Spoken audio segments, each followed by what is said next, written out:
জুলাই আন্দোলনে কত মানুষ নিহত হয়েছেন সেই বিষয়ে জাতিসংঘ খুবই গুরুত্বপূর্ণ একটি প্রতিবেদন দিয়েছে। এটি একাধারে যেমন গুরুত্বপূর্ণ, আমার কাছে ঠিক ততটাই রহস্যজনক, ততটাই কন্ট্রোভার্সিয়াল এবং বেশ কিছু গুরুত্বপূর্ণ প্রশ্ন এই রিপোর্টের মধ্য দিয়ে উঠতে পারে।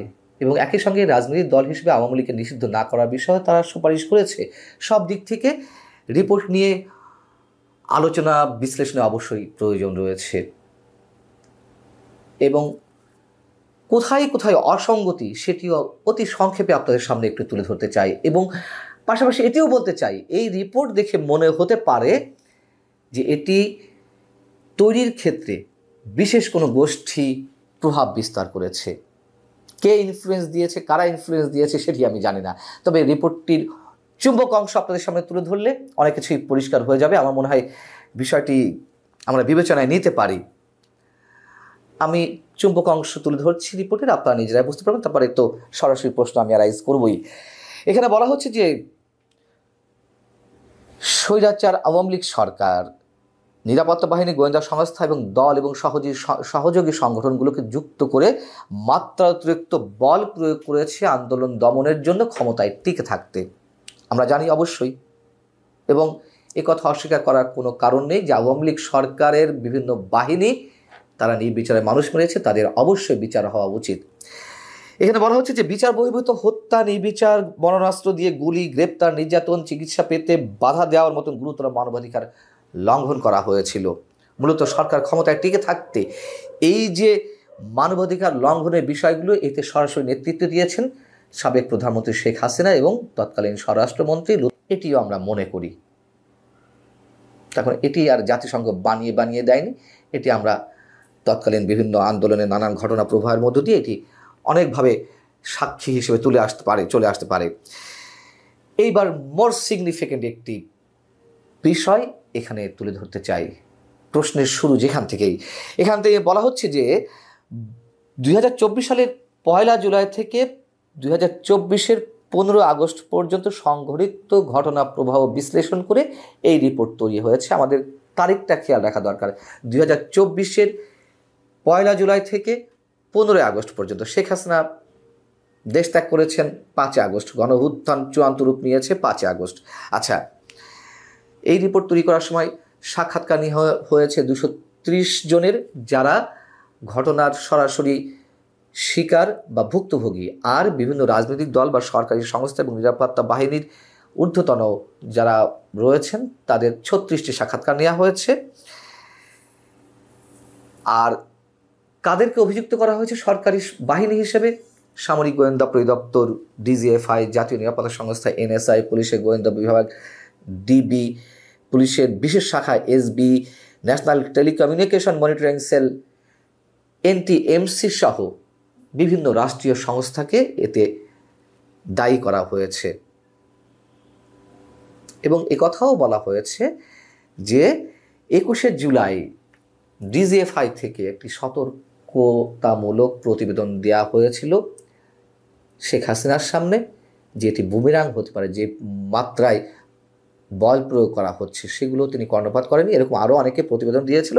যাই হোক, এবার দ্বিতীয় বিষয়টিতে আসি, পরিসংখ্যানের বিষয়, এবং তারিখের সাথে রিলেট করে প্রশ্নগুলো আমরা তুলব। সরকারি বেসরকারি হিসেবের পাশাপাশি বিভিন্ন সূত্র থেকে পাওয়া তথ্য অনুযায়ী কমিশনের রিপোর্ট বলছে 1400 মানুষ নিহত হয়েছেন। এবং কীভাবে নিহত হয়েছে সেই বর্ণনাগুলো এসেছে, আমি আর সে প্রসঙ্গে যাচ্ছি না। প্রশ্ন হচ্ছে, প্রথম প্রশ্ন, জাতিসংঘের মানবাধিকার হাই কমিশন কেন আলাদাভাবে নিহতের পরিসংখ্যানটি তুলে ধরল না? দুটিতে 2 পর্ব, মানে 5 আগস্টের একটি পর্ব আর 5 আগস্টের পরের পর্ব। 5 আগস্ট পর্যন্ত আওয়ামী লীগ সরকার ছিল, সকাল পর্যন্ত, দুপুর 12টা পর্যন্ত। তাহলে এই যে 1400 মানুষ নিহত হলেন 15 আগস্ট পর্যন্ত, কার সময়ে কতজন মানুষ নিহত হয়েছেন এটি নিশ্চয়ই আমাদের বিবেচনায় আনতে হবে। যদি শেখ হাসিনা সরকারের সময় একজন মানুষও নিহত হন অতিরিক্ত বল প্রয়োগের মাধ্যমে, বা 1400-র মধ্যে যদি 400, 500, 1000ও হয়, তার বিচারটি যেমন হওয়া উচিত, তাহলে 5 আগস্টের পরে যে কজন মানুষ নিহত হয়েছেন তার বিচারও তো হতে হবে। আরো মজার বিষয়, মানবাধিকার বিষয়ক হাই কমিশন এর আগে একটি প্রাথমিক প্রতিবেদন দিয়েছিল, সম্ভবত সেপ্টেম্বরের দিকে। তো সেই প্রাথমিক প্রতিবেদনে কি বলা হয়েছিল? প্রাথমিক প্রতিবেদনে বলা হয়েছিল যে 16ই জুলাই থেকে 4 আগস্ট পর্যন্ত মারা গেছেন 400 জন, 16ই জুলাই থেকে। আর শুধু 5 এবং 6 যখন আওয়ামী লীগ সরকার ছিল না, এই 2 দিনে নিহত হয়েছেন 250 জন। এই 250 জনকে কারা হত্যা করলেন? এবং প্রাথমিক এই প্রতিবেদনের সঙ্গে পূর্ণাঙ্গ যে প্রতিবেদন দেওয়া হলো তার মধ্যে ফারাক নিশ্চয় অনেক। এবং এ কথাও জানিয়ে রাখি, এটি নানান সোর্স থেকে পাওয়া যায়, ইচ্ছা হলে আপনারা খুঁজে দেখতে পারেন। জাতিসংঘের হাই কমিশনকে, মানবাধিকার বিষয়ক হাই কমিশনকে বর্তমান অন্তর্বর্তী সরকার বলেছিল যে আপনারা 5 আগস্ট পর্যন্ত প্রতিবেদন করবেন, পরিসংখ্যান তুলে নিয়ে আসবেন, কতজন নিহত হয়েছেন, কিভাবে নিহত হয়েছেন। কিন্তু জাতিসংঘের মানবাধিকার হাই কমিশন চেয়েছিল সেপ্টেম্বর পর্যন্ত রিপোর্ট করতে, সেটিকে হতে দেয়া হয়নি। তাহলে কেন হতে দেয়া হয়নি? শেষমেশ বার্গেনিংয়ের মাধ্যমে 15 আগস্ট পর্যন্ত তারা পরিসংখ্যান তুলে ধরতে সম্মত হলেন। তারপরে কথা হচ্ছে, ডিসেম্বরে রিপোর্ট দেওয়ার কথা ছিল, অনেক ডিলেড রিপোর্ট এটি, সেটি নিয়ে তেমন কোনো প্রশ্ন তুলতে চায় না। তাহলে কথা হচ্ছে, যে প্রশ্নগুলো তুললাম তার নিষ্পত্তি হবে কিভাবে? এই 1400 মানুষ যে নিহত হলেন 15 আগস্ট পর্যন্ত, এর সবগুলোর জন্য কি শেখ হাসিনা দায়ী? এটি আপনারা কেউ আবার শুনে এটি মনে করার কোনো যৌক্তিকতা দাঁড় করানোর চেষ্টা করেন না যে আমি শেখ হাসিনা সরকারকে এই যে হত্যাকাণ্ডের জন্য কোনোভাবে ডিফেন্ড করার চেষ্টা করছে। প্রশ্নই ওঠে না, প্রশ্নই ওঠে না। আমরা চাই প্রতিটি হত্যাকাণ্ডের বিচার, আমরা প্রতিটি হত্যাকাণ্ড নিয়ে প্রশ্নে তুলতে চাই। শেখ হাসিনার বিচার, শেখ হাসিনার সরকারের দায়িত্বশীলদের বিচার তো অবশ্যই চাই। আমি ওটা চাবো আর পরেরটা চাইবো না, সেটিও কি কোনোভাবে যুক্তিসঙ্গত? এবং রাজনৈতিক দল হিসেবে এই রিপোর্টে আরও যেটি উল্লেখযোগ্য দিক, রাজনৈতিক দল হিসেবে আওয়ামী লীগকে নিষিদ্ধ না করার সুপারিশ করা হয়েছে।